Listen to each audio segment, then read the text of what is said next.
Prince Harry thought he had finally broken free. A new empire in America, million-dollar deals, and the royal title still shining behind every move. But then, boom! A sealed letter from Prince William hit like a royal lightning strike.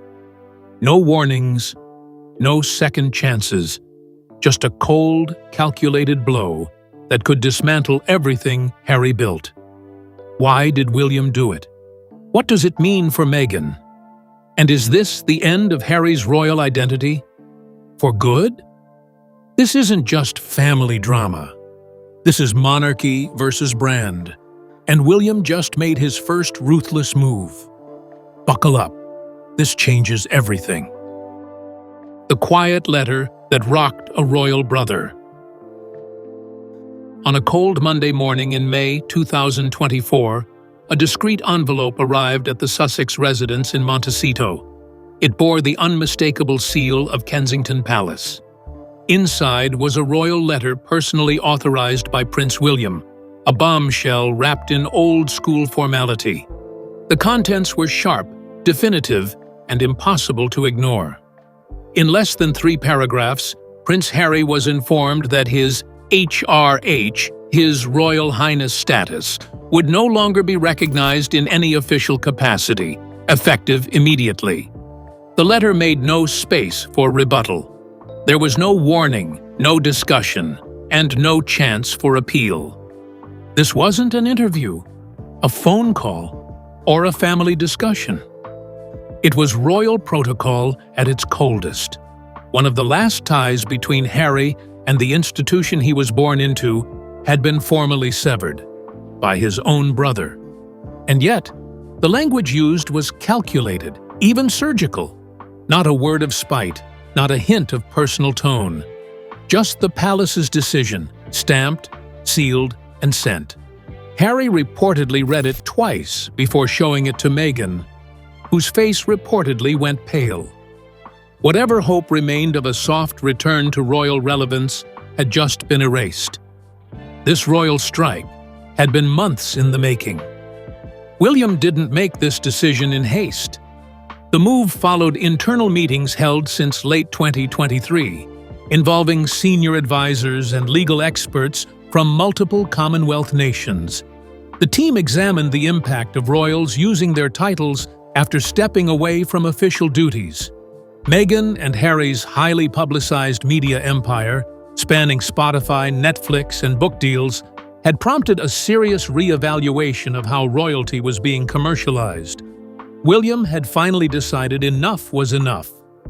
Harry's new reality became official in under 500 words. It was a move unlike anything seen in modern royal history. The last time a prince was formally distanced from his royal privileges was 1936, when Edward VIII abdicated the throne. This time, however, it wasn't about scandal. It was about preserving the monarchy from dilution. William had executed the letter with quiet force. For Harry, the message couldn't have been louder. With the stroke of a pen, William had redrawn the boundaries of royalty. But this wasn't just a personal blow to Harry. It was a calculated move against a business empire built on royal prestige. And that empire was vast, sprawling, and deeply dependent on a title that had now been reduced to dust. As Montecito processed the shock, London had already moved on to the next phase. Because, for William, this was only step one in a much larger plan. Harry's empire was built on royal branding. Since stepping back from senior royal duties in January 2020, Prince Harry and Meghan Markle have cultivated a powerful brand. Under the name Archewell, they launched projects, partnerships, and productions that reached tens of millions globally. But the brand's value didn't come from creativity alone. It came from one key ingredient: royalty. Titles like The Duke and Duchess of Sussex opened doors that no ordinary celebrity could walk through. Every stage, every microphone, every podcast was introduced with those words. The Netflix documentary series, released in December 2022, was a perfect example. The couple was billed not as producers or public figures, but as former royals sharing their untold truth. Even Harry's memoir, Spare, sold over 1.4 million copies within 24 hours of release. And what made it so marketable? The fact that it was written by a real-life prince telling a real-life royal story. Remove the word prince, and the impact changes instantly. Meghan and Harry were deeply aware of this leverage. Their deals, from Spotify to BetterUp, all leaned into their royal legacy.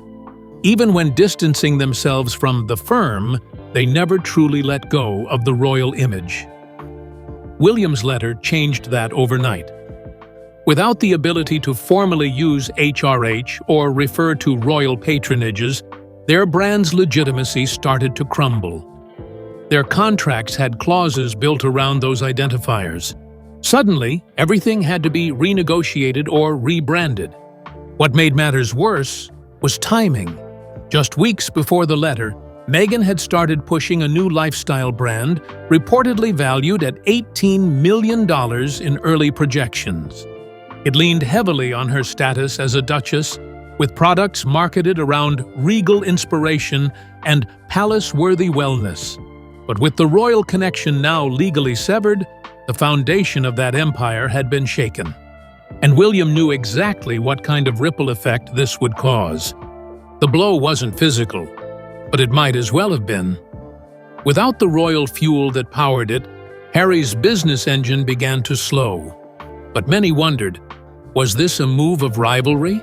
Or was William aiming at something bigger? Because behind the scenes, what looked like a personal decision was actually part of a sweeping royal reform. William was no longer just reacting.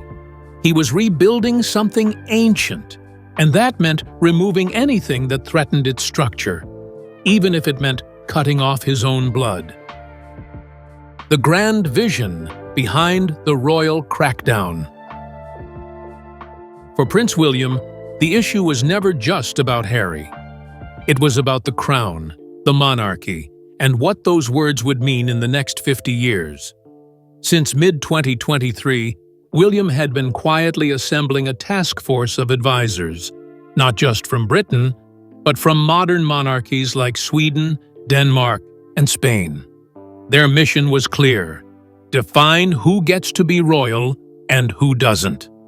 And more importantly, build a future where royalty meant duty, not drama.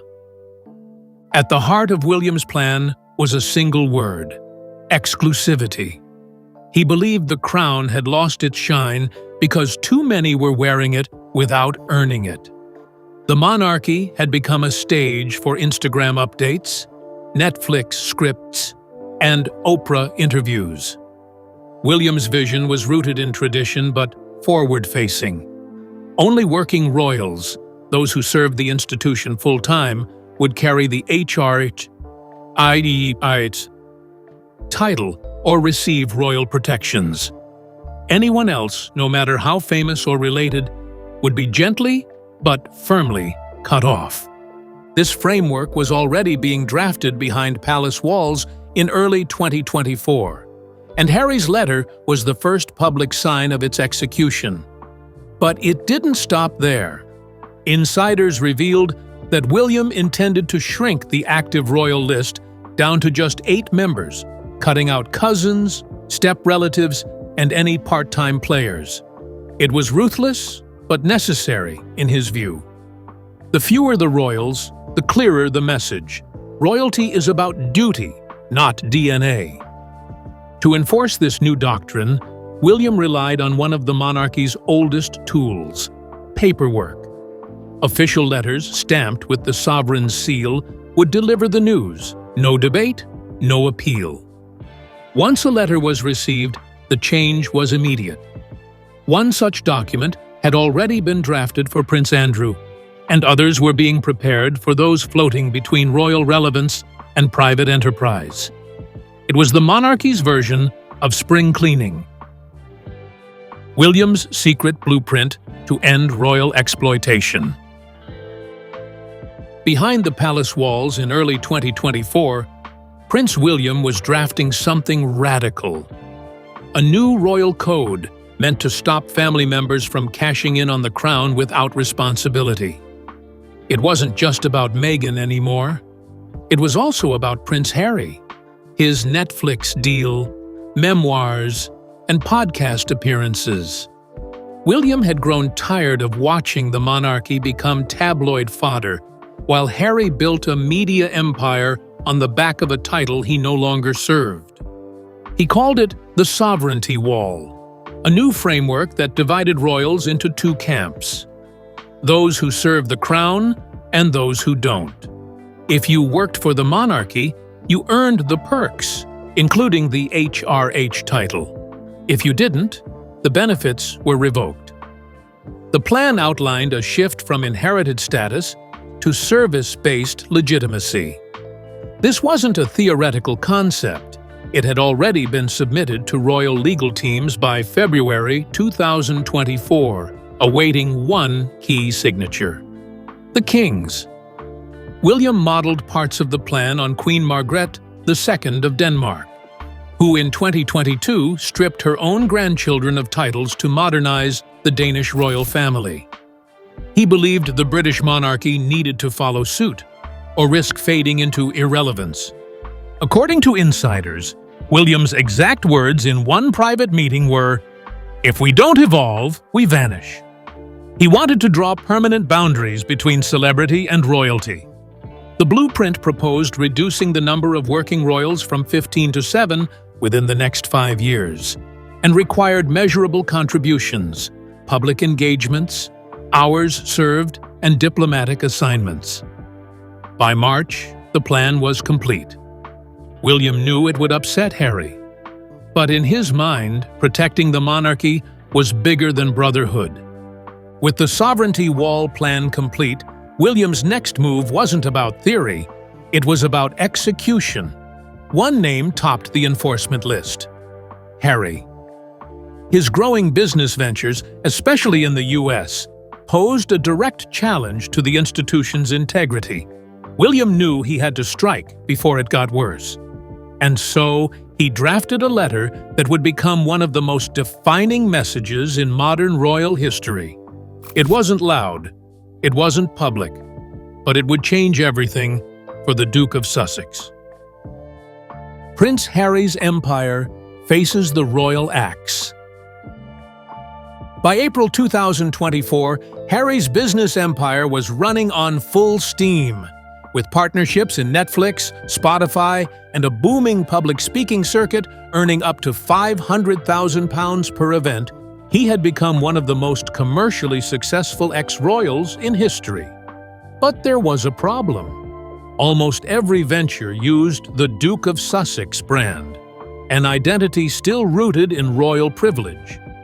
William saw this as the ultimate contradiction: monetizing monarchy while rejecting its service.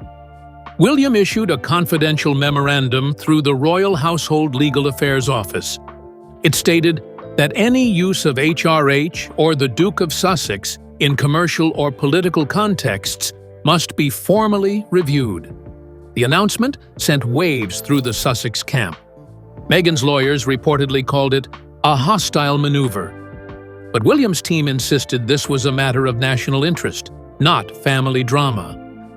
Royal staff traced branding across 37 international contracts. From book deals to energy drinks, Harry's title was everywhere. It had become a stamp of power in business rooms from Los Angeles to Tokyo. William's team didn't want revenge. They wanted clarity. If Harry was no longer serving the crown would no longer serve him. And that clarity was formalized into the Sovereignty Letter, a document that would redefine royal participation in business. By April 18th, Harry received that letter. It outlined, in legal detail, the revised limitations on using royal identifiers.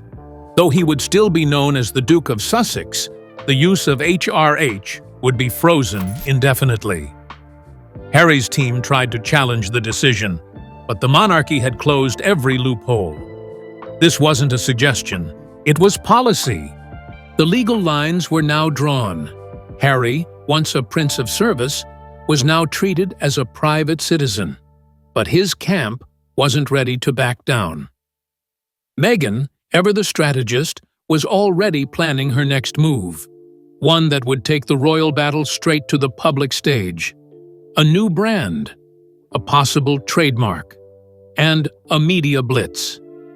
But what they didn't know was that William had already anticipated every step. The battle between brothers was about to go from legal to personal.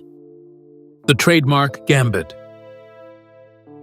In May 2024, Meghan's legal team filed paperwork with the U.S. Patent and Trademark Office to trademark the Duke and Duchess of Sussex as a brand.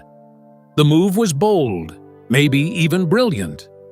It would give the Sussexes full legal control over merchandise, podcasts, speaking tours, and digital content. For Harry, this was a lifeline. A way to preserve his identity as royalty, even without the palace's permission. But the moment the news broke on May 9th, William's office responded swiftly. An official letter from the Lord Chamberlain's office was delivered to the Sussexes' legal team, citing constitutional violations. Royal titles, it stated, were not private property. They were designations of state. Commercializing them was against every rule of the monarchy. This wasn't just a warning, it was the beginning of a shutdown. Back in London, William's team filed a formal appeal with the UK Intellectual Property Office, blocking the international claim. According to internal documents leaked days later, William had prepared this response 3 months in advance. He wasn't just responding, he was predicting. Meghan's team realized too late that the trademark bid had triggered a political nerve inside Buckingham Palace. By the end of May, Meghan and Harry withdrew the trademark request, citing unexpected legal complications. But insiders revealed it was pure damage control. Their last shot at holding on to a royal identity outside the institution had failed. William had quietly cut off every escape route. The trademark collapse signaled the end of the Sussexes' direct royal influence. They would still be public figures, still wealthy, still talked about. But not as working royals, not as insiders. With every door now shut, Harry and Meghan found themselves standing outside the palace, not as rebels, but as civilians. And as the palace drew its final curtain on this chapter, William's strategy had reached full effect. But behind the quiet victory was a single unanswered question. Had the royal family lost something even greater? The Queen of Denmark's influence on Prince William's final strategy. Behind closed palace doors in early July 2024, William brought out a file labeled Nordic Case Studies. At the top, Queen Margrethe II of Denmark. Her bold 2022 decision to strip 4 of her grandchildren, Nikolai, Felix, Henrik, and Athena, of their princess titles had rocked the continent. But it also sent a message. Monarchy must adapt or it dies. William studied every detail, from public response to legal structure to how Denmark framed the change as modernization. This move gave William a precedent. If a grandmother could do it to her own grandkids, why couldn't a future king redefine who gets to be royal? He pointed this case out to his advisors during a July 18th strategy session. If we don't draw the line now, the crown will fade by 2050, he reportedly said. With the British monarchy under pressure, William took that Danish playbook and began applying it directly to his own situation. What William admired most was not just the action, but the elegance. Queen Margrethe didn't make noise. She released a single statement, addressed the public calmly, and never wavered. William's goal was similar. No royal press tours, no messy press wars, just official paperwork that spoke louder than headlines. By August, his private secretary had drafted multiple versions of a status clarification directive. Meghan and Harry weren't named, but the wording made their position clear. Non-working royals were no longer entitled to full status or the public use of royal affiliation. To many, it looked harsh, but to William, it was mercy, given with structure. The royal family had lost too many battles in the public court of emotion. This time, he wanted to win in the court of precedent. The Denmark model gave him both a sword and a shield, and he intended to use both. While William followed the calm strength of Queen Margrethe's legacy, Meghan and Harry were running out of options. They saw what was coming. The letters, the silence, the new framework, everything pointed to one conclusion. If they didn't act fast, their brand would dissolve into irrelevance. So Meghan's team pulled one final card, a global trademark bid for Sussex Royal. A defensive move, but a bold one. Unfortunately, the palace had already locked its response in place, and it would crush everything they had built. Trademark shutdown. In August 2024, Meghan's legal team filed a high-priority trademark application in Los Angeles and London. The brand name, Sussex Royal. The plan was to lock in the phrase not for royal duties, but for exclusive business use. Products, events, podcasts, and even digital assets were lined up behind this move. They hoped to commercialize the name before the palace could ban it. But what they didn't know was that William's advisors had already prepared for this, 6 months earlier. Back in January 2024, a legal clause was quietly introduced into the royal household's internal rules. Any trademark application referencing active titles without palace approval would be blocked. That clause had already been filed with the UK Intellectual Property Office. So when Meghan's application was received in August, it was flagged and denied within 36 hours. The response was direct. Use of this mark is not permitted under sovereign status law. William didn't speak publicly about it. He didn't need to. The rejection was absolute, and worse, it was international.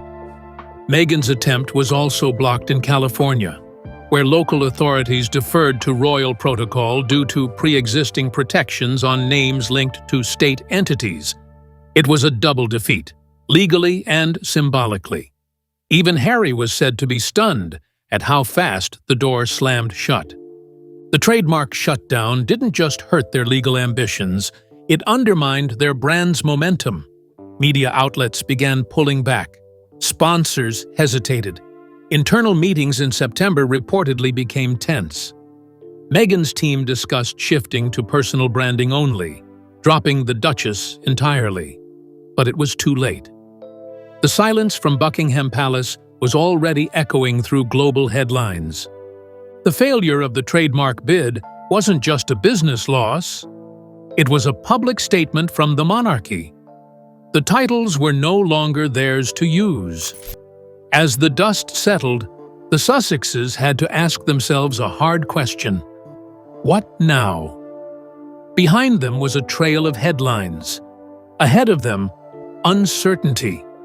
But in the royal court, the future was already taking shape.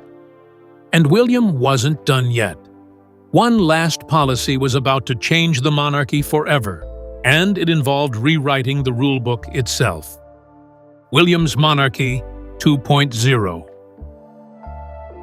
By October 2024, Prince William finalized the most daring royal project in modern memory, the creation of a new internal charter known as Royal Code 2025.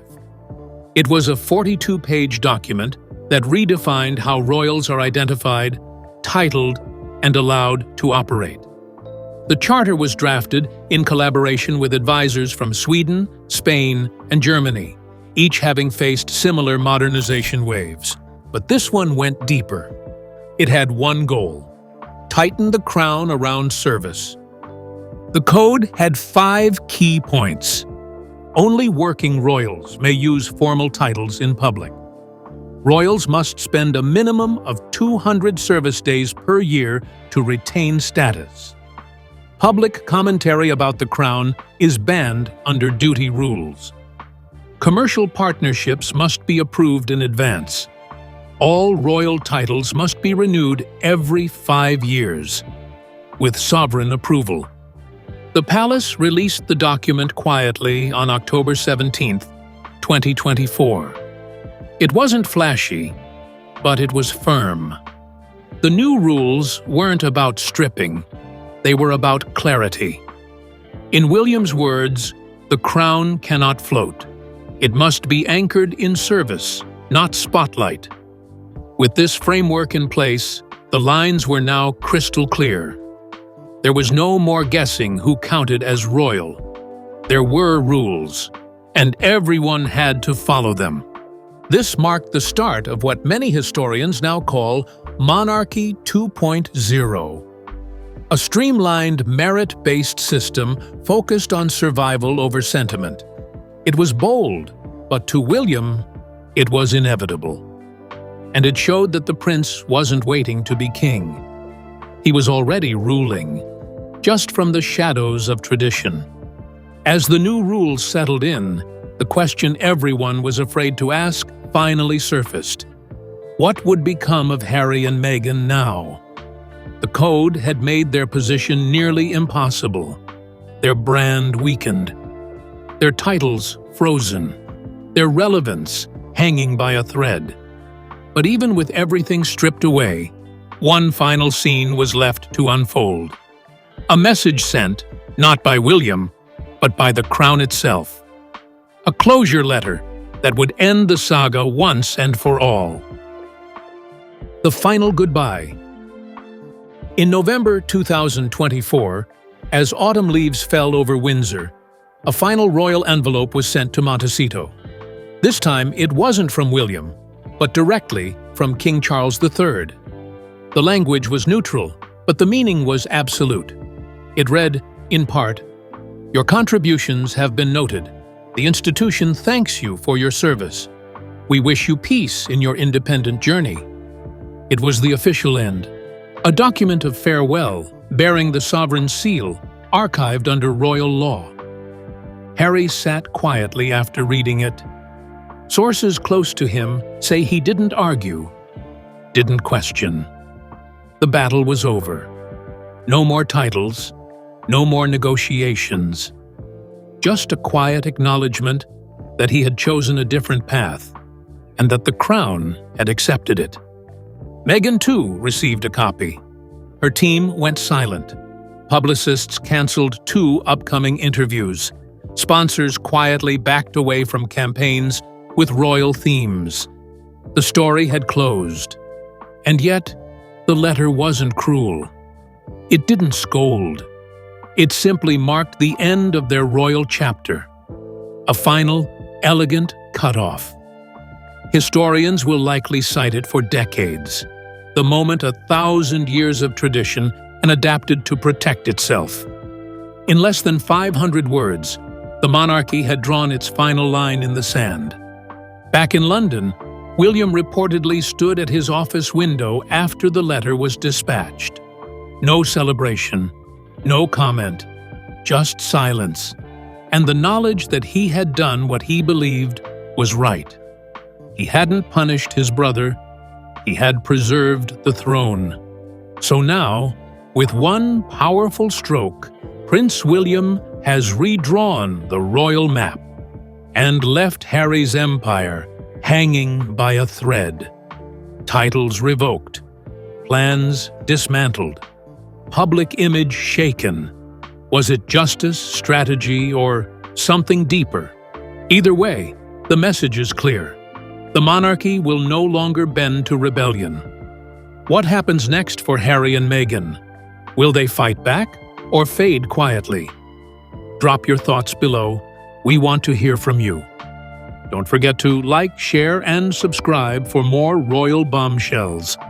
And click the next video now. It's a twist you won't see coming.